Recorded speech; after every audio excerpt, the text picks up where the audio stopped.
Hai nakama, One Piece update-nya baik lagi nih. Bersama gue Andris dan Dan gue Fajri. oke, kita seperti biasa guys ya, kita akan mereview manga One Piece terbaru. Chapter yang muncul minggu ini adalah chapter 995 dan tanpa berlama-lama lagi langsung kita bahas bareng-bareng nih. Oke, di poin pertama kita guys ya, kita akan mereview cover dulu ya Joy ya. Betul. Dan ini covernya ternyata adalah sebuah requestan dari si Arukuma. Betul ya? Ya, Haruku Mama. Ya, Arukumama. dia kayaknya fans One Piece yang beruntung requestnya digambarkan oleh Oda Sensei dan dijadikan cover. Atau dia jangan-jangan yang ngegambar terus request buat ngepost, nggak tahu sih. Nah, Pokoknya gitu. kalau menurut gua sih harusnya kayak gitu sih. Masa udah sensei mau sih repot-repotin gitu buat ngegambar. Bisa jadi Seharusnya berarti mungkin mereka ngegambar terus ya mungkin mereka langsung dipostingin ngepost. kali. Oke, Harusnya ya, ya tapi dan nggak tahu ya. Kita nggak tahu pasti ya. Oke, kita langsung masuk aja ya ke chapternya. Judulnya adalah Sumpah Kunoichi. Wah, gila. Judul sih udah keren banget nih ya. Dan kita udah bagi seperti biasa ada beberapa list besar guys ya yang udah kita rangkum.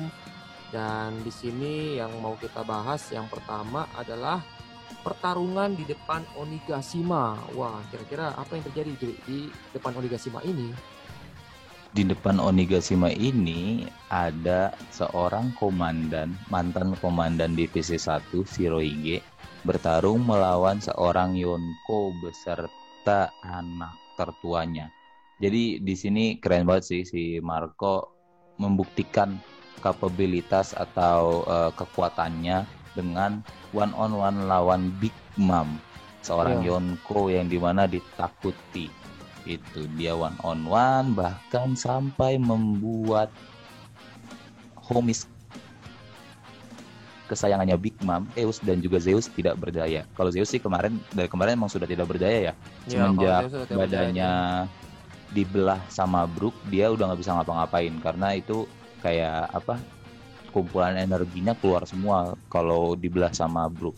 Nah di sini malah yang menarik, apinya Prometheus tuh dia di apa ya, dibalikin atau bahkan Prometheus jadi kesakitan gara-gara benturan api dengan apinya Marco gitu. Bahkan di sini sih Prometheus sampai bilang kenapa ini menyakitkan ketika tangannya Big Mom yang kita tahu bisa membuat Prometheus menjadi sarung tangannya kayak Iya. tinju gitu. Dia sama-sama mukul, adu pukulan dengan si Marco, malah Prometheus langsung teriak kenapa ini sakit gitu. Jadi emang apinya Phoenix Marco ini jadi bukan api sembarang api, kayaknya benar-benar spesial lah gitu. Bahkan kan Api yang kalau levelnya kita mungkin ingat tinggi lagi, gitu ya. iya betul, kayaknya api suci lah gitu atau gimana. Pokoknya apinya beda. Dan kalau kita ingat juga, kita rewind lagi, kita ingat ke belakang lagi, ketika perang Marineford hanya Marco saja yang bisa one on one sama si Akainu sama si Sakazuki yang magma lawan api itu. Coba bayangkan, berarti emang bener nih apinya Marco api spesial banget gitu loh. Iya, betul betul Oke, betul. meskipun di awalnya tuh apa ya, kayak promising banget nih, wah Marco bakal menang lawan Big Mom. Tapi kayaknya dia sedikit lengah, Marco dicekek sama Big Mom, lalu surprise si Perospero udah membidiknya dengan panah permennya yang sepertinya dilapisi oleh haki. Karena Ya, kita lihat di karena di sini sini ada warnanya kayak aksen hitam-hitam warna gitu. hitam gitu ya, Dris ya. Iya, betul. Terus di sini juga Marco terlihat panik sebenarnya ketika dibidik sama si Perospero. Berarti bener panahnya tuh haki. Jadi ya kalau nggak panah haki ngapain panik Nggak dong? bisa Kan nembus ya dia lah ya, dia soalnya iya bisa ditembus sama dia. iya kan dia kan apa, tubuhnya bisa healing cepet gitu kan? Kan apa, lawannya buah iblis ya kalau nggak haki, terus batu laut, kalau nggak air laut, itu lawannya yang bisa mengenai dia. Terus di sini juga kita lihat ada Prometheus yang pingsan cuy. Di samping Big Mom yang lagi cekek Marco, ada Prometheus pingsan di situ. Iya, dia Ya, agak mengecil. kasihan. Dua homies Big Mom jadi mengecil sekarang. Jadi Big Mom sepertinya sudah tidak semenakutkan biasanya karena dua homies spesialnya itu sedang nonaktif lah ibarat Ya, kata, kehabisan energi. dia butuh jiwa di sini dikatakan ya. Iya. Tapi sebelum Gimana? itu kita ngelihat dulu pertarungannya si Perospero itu yang melawan si Wanda sama si Carrot ya, ditebas gila tuh. Yang satu Iya. pakai pedang, yang satu pakai cakar, mantap sekali. muka Perospero yang udah hancur makin hancur. Makin hancur dia. Dibacok, digaruk. Dia bekas tato lah, besok dia muncul ada tatonya nih sekarang, tato bajak laut kan. Tato silangnya dia. Tato silang ya, anjir kan. Semua orang punya tato silang bajak laut, cuma dia yang masih bersih kan. Iya betul. Dan terus di sini menariknya Big Mom seperti apa, kayak terkejut gitu sih pas si Wanda sama si apa Carrot datang. Wanda sama Carrot datang, Big Mom kayak terkejut, sulong gitu kan. Kayak panik gitu kayaknya. Panik. Kayaknya si Big Mom apa benar-benar ngerasa kalau itu kekuatan yang cukup menakutkan gitu ya. Iya betul, ngerasa kekuatan itu tuh bakal ngerepotin dia, at least ya bikin dia ngeluarin beberapa persen kekuatannya lah gitu. Jadi ya gitu, dia panik dan ujung-ujungnya Big Mom kabur cuy. Seorang Big Mom, Yonko, yang nilai bounty-nya terbesar kedua kabur lawan seorang Marco, mantan komandan bajak laut, plus 2 suku Ming. Si Wanda. Kita di sini juga ada poin yang menarik menurut gue di sini. Kita tahu kekuatannya Big Mom ini sepertinya based on berdasarkan dari jiwa yang dia ambil. Ya, karena emang di sini dijelaskan sih sama dia, lain kali aja aku tak memiliki banyak jiwa untuk melawanmu saat ini, kata dia gitu. Nah itu dia nakama. Jadi kayaknya nih Big Mom punya sebuah kelemahan yang dimana kalau nggak ada cukup banyak jiwa yang dia serap, itu kekuatannya nggak seganas seperti biasanya. Jangan-jangan tebasan pedangnya juga yang Ikoku stylenya itu yang kayak raksasa, itu berdasarkan jiwanya juga. Semakin banyak jiwa yang terkumpul, semakin kuat juga Big Mom. Nah di sini juga yang menarik buat gua, Big Mom, Yonko, dan banyak yang takut sama Big Mom. Di dalam istana sekarang ada lebih dari 30.000 orang yang sedang bertarung, yang dimana banyak kan dari 30.000 orang itu penakut semua. Ingat, kekuatannya Big Mom hanya bisa diterapkan kepada orang atau individu yang takut dengan dirinya. Kalau individu itu tidak takut dengan dirinya, jiwanya nggak bakal bisa diambil. Jadi sepertinya ini akan ada tanpa kayak pengambilan jiwa tanpa pilih. Semuanya mau itu gitu ya, aliansi, mau itu musuh, ketemu langsung diambil. Nah itu sih. Jadi kayaknya akan ada pengurangan pasukan dari kubu Kaido secara signifikan. Kita lihat sendiri Big Mom di sini kabur untuk mencari jiwa buat lawan Marco lagi kayaknya, atau ikut berperang di dalam. Nah, berarti di sini Big Mom akan mengorbankan banyak sekali jiwa dari para pasukannya Kaido dan juga pasukan aliansi. Yang artinya gap beberapa ribu itu sekarang sudah tidak begitu berarti. Lagi ya, udah mulai berkurang cukup banyak harusnya. Ya betul, udah dari Queen yang sembrono banget. Demon-nya yang menyerang teman dan juga lawan, sekarang Big Mom yang mau ngambil jiwa-jiwa. Ya kita lihat saja, berarti ini benar-benar pure yang kuat yang bertahan untuk lawan Big Mom, yang gak takut dengan dia. Itu sih penjelasan pertama. Cukup panjang ya kita penjelasan pertama ya. Karena emang seru sih, karena emang banyak detail-detail yang perlu kita bahas gitu. Iya. Oke, sekarang kita coba masuk ke bagian yang kedua nih ya. Bagian yang kedua kita ini adalah Apo yang menjadi target utama. Oke, kita lihat ya si Koplak ini ya. Si Koplak setelah Zoro. Dia ini ternyata dikepung sama banyak musuh ya di sini ya. Bukan cuma Zoro doang di sini ya. Ada banyak di belakang dia itu celuk-celuk lainnya ya. Di sini, selain itu banyak yang ngemis sama dia juga, kasihan banget ya. Benar-benar. karena mereka minta obatnya kan di tangan dia tuh. Dari sini dia juga kalau misalkan dia ketangkep sama mereka ini, dia juga sebenarnya akan dibunuh jadinya sama si Queen kan. Jadi dia nggak mau juga sampai ketangkep, dia lari lah bercoba berusaha gitu kan. Iya bener kan, dia terakhir di chapter terakhir itu si Queen memberi wejangan yang menakutkan. Kalau sampai vaksinnya jatuh ke tangan musuh, lu yang bakal mati sama gua. Apo. Jadi ya udah masuk lubang buaya, keluar lubang singa, apalah pokoknya itulah, dia ke pojok lah intinya lah. Iya. Terus ini ya kita lihat sendiri aja si Zoro udah mulai menebaskan pedangnya, tapi dia ditahan dengan sangat baik ya. Di sini dia pakai senjata apa sih ini namanya? Pentungan satpam. Pokoknya kayak gitulah ya, warnanya hitam dan ini kayaknya dilapisi haki ya dua-duanya, pedangnya dilapisi haki sama senjatanya si Apo juga dilapisi haki. Ya betul sekali, di situ kayaknya Apo ini benar-benar apa ya? Menurut gua kayak satu sisi dia terlihat lemah, tapi satu sisi lagi sebenarnya dia nggak lemah-lemah amat gitu, masih kuat gitu. Ini aja kita bisa ngelihat serangan pertama Zoro dia berhasil menghindari, serangan pertama Zoro lo berhasil dihindari, serangan kedua dari si Drake berhasil.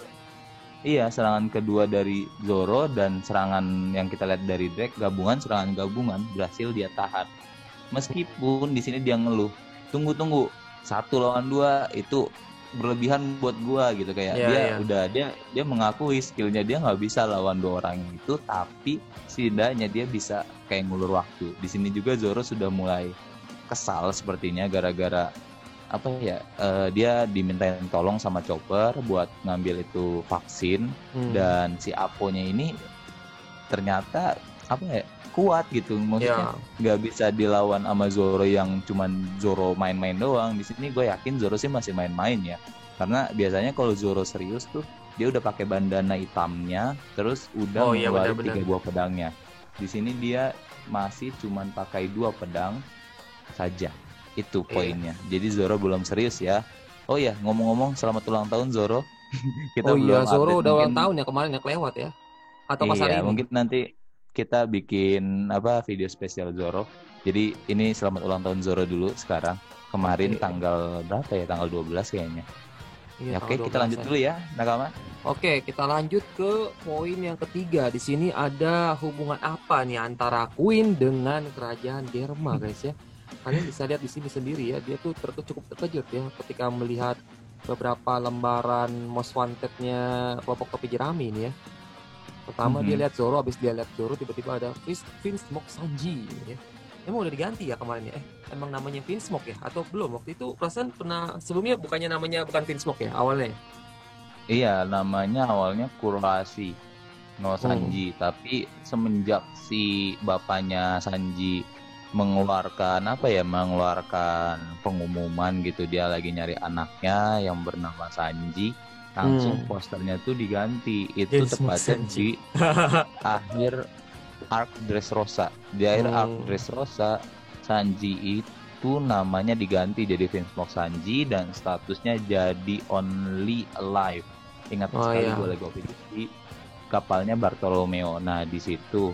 Tapi sekarang posternya kita lihat sendiri sudah ganti, bukan Only Alive doang, tapi udah Dead or Alive. Karena secara tidak langsung seingat gue di akhir arc si Whole Cake Island itu statusnya Sanji sebagai anaknya Vinsmoke Jaji atau bagian dari keluarga Germa 66 itu dicopot gitu, kayaknya dicopot lah gitu intinya. Cuman tetap aja karena udah diketahui nama aslinya, jadi dimasukinnya nama aslinya. Seperti yang lain sih nama asli yang dimasukin kayak Monkey D. Luffy, terus Roronoa Zoro kayak gitu sih. Iya. Dan di sini yang gue jadi poin tuh ya benar kayak si Andres, apakah ada hubungan antara Queen dengan si Vinsmoke Jaji. Di sini kita coba bermain asumsi ngawur ya. Kita sotoy ngawur. Kalau misalkan terlihat dari anatomi tubuh di sini Queen memiliki rambut berwarna kuning. Yang mirip banget tuh ya sama si bapaknya Sanji. Sanji warna kuning. Nah itu. Postur badannya juga sama. Nah, Queen seorang ilmuwan, bapaknya Sanji seorang ilmuwan. juga.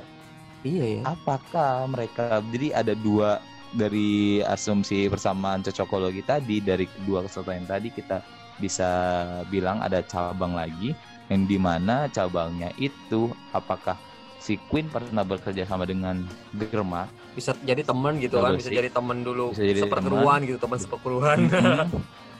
Atau yang kedua bisa jadi Queen saudaranya bapaknya Sanji. Jadi ada antara dua itu ya, nakama kesotoyannya, tapi nggak tahu deh ini benar atau enggak, ini karena sotoy banget kita. Iya. Oke, kita lanjut di poin yang selanjutnya. Itu ada Chopper yang terjangkit virus Ice Demon. Waduh. Oke, tapi sebelumnya gue baru baca lagi nih, baru ingat nih di sini Queen juga bilang, lanjut poin yang sebentar dulu yang tadi sebelumnya. Di sini Queen bilang apa, it's best to crush their second and third best fighters early on. Jadi dia bilang kesempatan yang bagus untuk menghancurkan petarung terkuat kedua dan ketiga. Jadi di sini secara tidak langsung Sanji dan Zoro dan Sanji ini diakui kekuatannya oleh si Queen. Jadi ya menurut gua kayaknya nama Sanji dan Zoro mulai terkenal, mulai terangkat juga nih ya. Betul. Next, kita langsung ke si Chopper tuh tadi ya. Si Chopper terkena virus ternyata, walaupun awalnya dia nggak menyadari kalau dia kena virus. Dia cuma lagi asik-asik menganalisa di sini ya. Dia bilang virusnya menyebar cepat nih karena tubuhnya mendingin. Apakah itu mungkinkah ya? Dia masih kayak menganalisa doang, belum menyimpulkan sesuatu. Sebelum dia benar-benar mau menyimpulkan sesuatu, tiba-tiba ya dia disuruh ngeliat tangannya sendiri, katanya ada sesuatu ya. Pasti lihat ternyata dia sudah terjangkit virus. Nah kira-kira apa ya? Kira-kira diomongin sama si Chopper ini ya? Apa jangan-jangan itu gara-gara udara ya? Iya nih, gue penasaran juga sih. Sebenarnya kan kita sendiri nggak tahu nih ya cara penyebaran si virus ini. Tapi di sini kalau berdasarkan asumsi atau kesotoyan di chapter 994 kita melihat orang yang digigit terjangkit. Tapi kayaknya sih enggak. Kayaknya sama kayak virus yang sebelumnya, si virus zombie itu. Sama-sama penularannya hanya lewat sentuhan. Ya kayak gitu sih kayaknya, dan bisa jadi juga bahkan lewat udara karena udara dingin ya. Kuncinya di sini dingin. Dia virus itu bisa membuat badan seseorang beku, dan itu kayak udara, kayaknya berkaitan dengan udara, beku itu berkaitan dengan udara, dan bisa jadi jangan-jangan virus itu bisa menyebar lewat udara juga. Karena di sini selain Chopper tuh sebenarnya tangannya Brook juga, kalau nakama perhatikan tangannya Brook juga itu ada kayak es-esnya gitu. Dan dia tuh kemampuannya juga es itu kan, si Brook itu kemampuannya. Nah iya, sebenarnya sih ini kalau si Brook sih masih nggak tahu ya terkena atau tidak. Cuma yang paling pasti terkena tuh si Chopper. Dan lagi pula kalau si Brook terkena, menurut gua nggak begitu masalah. Ngaruh ya, karena dia nggak punya daging, buat apa juga. Iya, Brook itu tuh sebenarnya kayak konsepnya jin lampu ajaib. Nah itu Brook sebenarnya konsepnya. Jadi si tubuhnya ini tuh cuman wadah lampu ajaibnya gitu. Dan juanya dia bisa keluar kemana-mana. Seharusnya kalau misalkan kayak gitu sih nggak begitu masalah ya dia si Brook ini. Ya cuman nggak tahu deh. Pokoknya yang pasti kayaknya virusnya jauh lebih menakutkan dari apa yang kita bayangkan sebelumnya. Itu poinnya. Oke, sekarang kita akan masuk ke poin yang kelima. Di poin yang kelima di sini ada nasib Nami dan Usopp berada di ujung tanduk. Dan bentuk rasa kepercayaan si Nami ke Luffy mulai terlihat di sini, guys ya. Wah, kira-kira gimana nih, Jadi kok bisa si Usopp ketemu sama si Ulti itu pas kapan dia ketemunya? Usopp ketemu sama si Ulti itu berawal dari kepedean Usopp atau kayak sok-sokan lah dia, sok-sok nantang gitu. Jadi tuh seingat gua di chapter 993 atau 994 kayaknya sekitaran segitu, yang kemarin itu terakhir tuh si Usopp nembak si Ulti dan si Pejuan dengan peluru yang berdaya ledak cukup tinggi ya like waktu itu ya.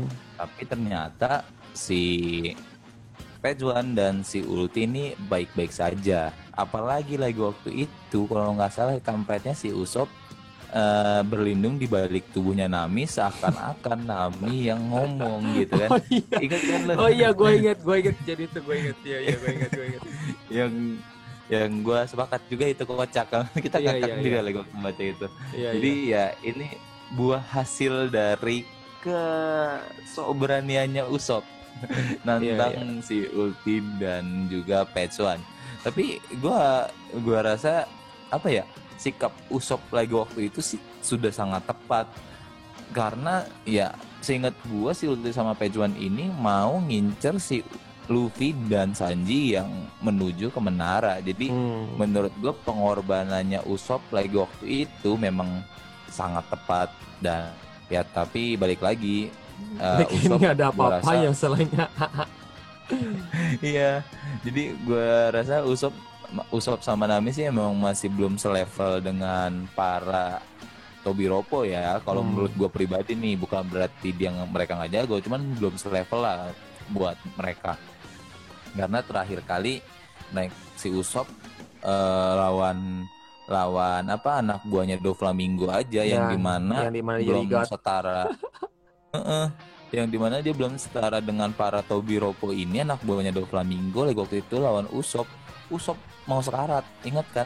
Lama. Jadi menurut gua ya emang belum waktunya untuk Usopp buat ngelawan Tobiropo, meskipun Usopp udah ngebangkitin hakinya Kenbun Shoko Haki. Tapi balik lagi, dia tuh seorang sniper. Jadi kalau misalkan ngelawan orang yang ketahanan tubuhnya kuat kayak pengguna Zoan si Ulti dan Pejuan ini, menurut gua butuh amunisi yang benar-benar jitu untuk melumpuhkan mereka. Karena Usopp sendiri kalau adu pukul kayak yang sekarang nih, adu pukul jatuhnya kan ya, itu nggak akan bisa bertahan, nggak akan. Usopp, Nami, Robin adu pukul tuh nggak akan bisa bertahan menurut gua ya, karena fisiknya belum kuat.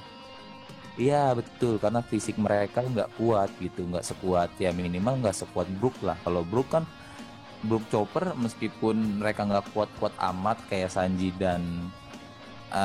Franky, Zoro dan Luffy dan Jinbe, tapi setidaknya dia nggak selemah si Brook si Usopp, Robin dan Nami. Karena si Chopper untuk bertarung jarak dekat masih bisa, Brook bertarung jarak dekat pun bisa, dia masih lincah, bisa menyerang gitu. Kalau Nami ya itu di dekatnya emang ngandelin jarak jauh sih kebanyakan kalau Nami sama Usopp itu. Nami, Usopp, Robin ngandelin jarak jauh. Dan di sini kita lihat cukup retak gitu kepalanya ya, sekali sundul ya. Iya. Dia udah minta jangan gitu. Dia minta ampun. Masih disundul juga, kasihan juga emang nih orang. Tapi di sini Usopp sempat berusaha sih. Gua menghargai usaha Usopp karena dia udah coba memberikan yang terbaik lah yang dia punya, kayak tanaman yang bisa ngeluarin racun, tanaman jenis kantong semar di sini. Terus ada tanaman yang bisa jadi trap bambu.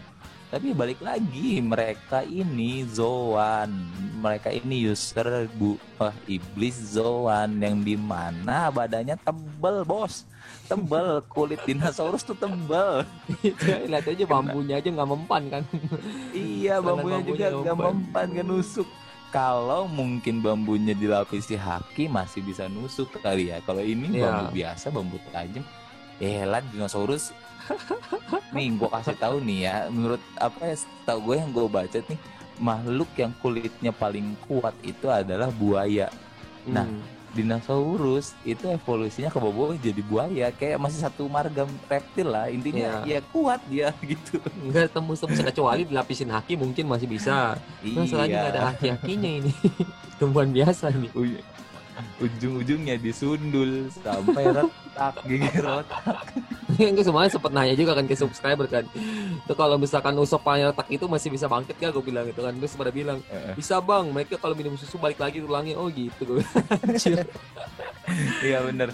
Oke, for your info, Dris, mungkin karena lu baru ngikutin jadi nggak begitu tahu. Si Iya. Usopp ini kepalanya retak udah 2 kali. Oh, Lagi waktu itu di Ark Alabasta.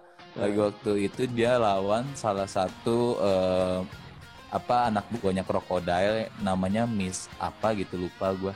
Dia tuh pentungan baseball sampai kepalanya retak kayak gini. Ini persis gambarnya, sumpah, kepala retak begini. Jadi dia geger otak udah 2 kali, mungkin lebih kayaknya sih geger otaknya. Sama lagi waktu bertarung sama Luffy harusnya dia geger otak juga, yang di Water 7 kena tampulan Luffy harusnya geger otak juga sih. Cuman ya Usopp being Usopp dan One Piece terkadang suka logiknya kocak, jadi ya nggak apa-apa. Tapi setidaknya kita tahu pengorbanan Usopp di sini ya. Nah, poin pentingnya pengorbanan Usopp di sini sama Nami. Dan bahkan si Nami sampai tergeletak dan berdarah-darah. Itu parah. Kapan terakhir kali Nakama melihat Nami seperti ini? Ini menurut gua kasihan sih. Gua mengakui kayak lihat anjing Nami diginiin coy. Gokil, kalau Sanji ngeliat Nami begini apa jadinya bisa coba. Udah marah total ya. Kayaknya Nami itu emang gak pernah sampai kayak separah itu. Iya, Nami nggak pernah sampai separah ini. Terakhir paling parah dia lagi waktu ngelawan anak buahnya, ngelawan si P9. Itu paling parah dia sampai kecekik gitu. Tapi ini terparah so far, ini yang paling parah sih kalau Nami bertarung. Ya, so kita lihat saja nasib Nami gimana. Yang pasti di akhir chapter ada sebuah plot twist yang sangat-sangat tidak gua bayangkan. Orang yang ngebantu Nami dan Usopp bukan salah satu anggota topi jerami yang dimana yang kuat-kuat juga gitu ya. Iya, ini nggak kuat-kuat juga gitu yang ngebantu. Iya elah, anjing cuma anak kecil naik anjing. Bocah naik anjing. Iya, dicaplok lagi. Anjir. Itu anjing nyaplok dinosaurus. Nanti dinosaurus jadi gede, anjingnya jadi ya Allah, koma inu. Bisa pecah badannya anjir kalau dia gede. Aduh. Iya. Kita lihat aja ya besok selamat apa kagak ini anjing ya. Iya, tapi menurut gue yang bakal ngebantu dia nih yang lowong kan. Lu udah ngeliat Franky belum kemana? Belum kan? Belum sih. Jadi sepertinya nanti ada 4 lawan 2 kayaknya. Usopp, Nami, Inu, Cio di sini namanya ternyata Cio sama si Otama duet dengan Franky, berarti 5 lawan 2. Sebenarnya juga si Otama ini gak bisa ngejinakin si itu kan, si Uti sama Page. Oh iya. Kalau dia pakai kemampuan dia sebenarnya. Juga ya. Iya, bisa jadi. Iya. Si Tama di sini justru jadi poin penting juga gini untuk ngejinakin beberapa plot twist. Iya, bisa jadi kan. Makanya gue kepikiran, wah dia muncul jangan buat ngejinakin beberapa yang ini nih, yang repot-repotin. Tapi kita masih belum tahu sejauh mana si danggonya Tama itu bisa bekerja kepada beberapa makhluk gitu ya. Iya, kan kalau misalkan buah iblis Zoan Smile itu rancu kan, karena kita lihat aja di sini nih Dris, lu kalau merhatiin nih ya ada Smile yang apa ya, kepalanya muncul di pantat panda. Kebalik pokoknya. Lihat deh yang di Luffy dikejar-kejar. Iya, gue tahu itu yang ayam itu kan sekarang ngajar emang itu. Bukan panda, ini panda. Yang mana panda? Ada yang panda. Lihat deh di yang di page sebelum yang terakhir. Itu ada panda. Orang kepalanya muncul di pantat panda. Kebalik lah pokoknya. Mana gue nggak ngeliat tadi. Oh shit, gue lihat ya anjir. Iya, di belakangnya Luffy shit ya. Gue tahu anjir. Jadi intinya buah Smile itu buah yang rancu ya Nakama. Jadi kalau misalkan danggonya bisa ngefek ke Smile belum berarti ngefek juga ke Zoan, karena Zoan itu beda. Karena ini kan gitu. Zoan asli ya. Kita lihat aja nih. Selama ini sih yang kena sih masih Smile sih. Kalau misalkan bisa ngefek itu game changer banget, kayak wild card-nya lah gitu. Nanti kita coba lihat saja nanti ya chapter selanjutnya di 996 berarti. Dan itu apa? Minggu depan ada info akan tertunda lagi atau tidak? Tidak ada kabar menyenangkan terakhir. Pokoknya selain kabar menyedihkan Nami yang sudah putus asa, ada kabar menyenangkannya tidak libur. Dan sepertinya ya feeling gue sih kalau gue berani bilang nanti Franky bantu Nami dan Usopp karena dia yang so far yang masih lowong, nggak ada pekerjaan gitu. Oke, we'll see. Siap kalau gitu, kita udah review semuanya. Thank you buat semuanya yang sudah nonton review kita sampai habis guys ya. Dan di sini pokoknya kita catat Nami itu udah paling percaya sama Luffy ya, karena dia sangat yakin bahwa kaptennya akan menjadi raja bajak laut. Dan di sini ya berkat kepercayaannya di akhirnya ditolong sama si anjingnya si Otama ini. Kita lihat besok apakah anjingnya akan selamat atau tidak. Dan sampai jumpa di video berikutnya. Dadah. Thank you Nakama. Dadah. Oh, berapa menit